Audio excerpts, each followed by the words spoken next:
All right, we're now down to part 4, where we're getting down to business. You've learned what life coaching is.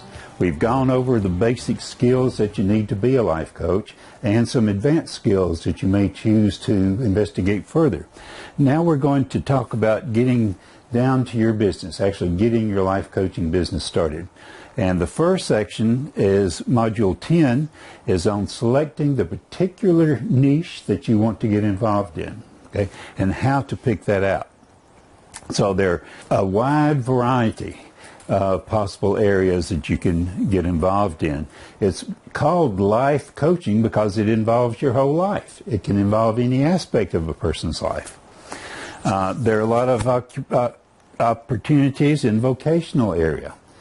You know, working with high schoolers, helping them to decide on a career path.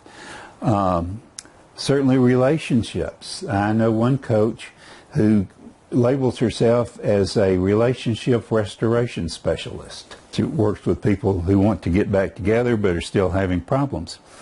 Self-esteem and confidence. Again, an area that a lot of people need help in. Parenting. A good parenting coach can really come in helpful. Certainly the financial area. Now, as a non-directive coach, the financial area may or may not be, you know, a good choice, but usually in the financial area, it's more for a directive coach. It's actually going to advise somebody on investments and budgeting and things like that. A lot of people these days are going into health coaching, also wellness coaching, nutrition coaching, weight loss coaching, fitness coaching. You know, the whole area of health is good. Okay, and how you decide the area. Again, business coaching, there's a lot of people who need help in getting their businesses started or making their businesses more productive. Nutrition, real estate. I spent a couple years as a real estate coach working with investors, teaching them how to invest and be successful at real estate investing. Recreational coach, divorce recovery, you know, for people who've recently divorced and for children who are affected by divorce. Grief coaching, and, you know, almost any other area that you can think of. You know, just have to look at what the need is, what's going on in people's lives, and what do you want to be involved in. So the first thing to look at is, what is your passion?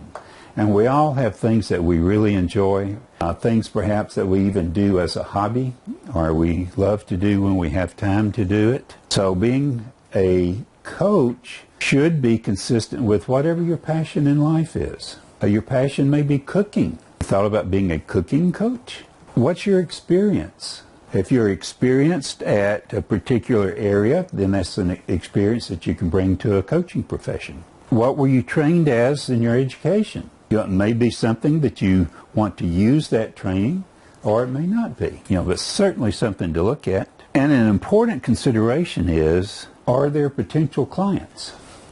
Now, in selecting your niche, you can be so specific that there are only 50 potential clients in the whole United States, and you're not going to make a living at that. But you select something that has a need in your community, or you know that there's a need out there for coaching.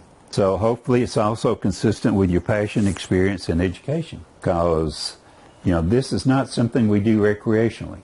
We want to make a living at this. We want to make an income. So there has to be potential clients out there. And there are other considerations. One of the things that Michael will talk about in the marketing section is, to what question are you the answer? Or another way to say that is, who is your ideal client? Who is it that needs your services? Whatever the service is that you're, you know, prepared to offer. Okay? So those are some considerations to think about. And another thing is to just look on the internet at what other people are doing. You know, if you think you're interested in a general area, then do some searching on that and see what maybe kind of particular or more specific areas people are involved in. You know, if somebody's out there with a website and they look successful, then they must have clients from somewhere. Okay. So look at those things. Now, the next section is on the business of coaching, actually setting up your business itself.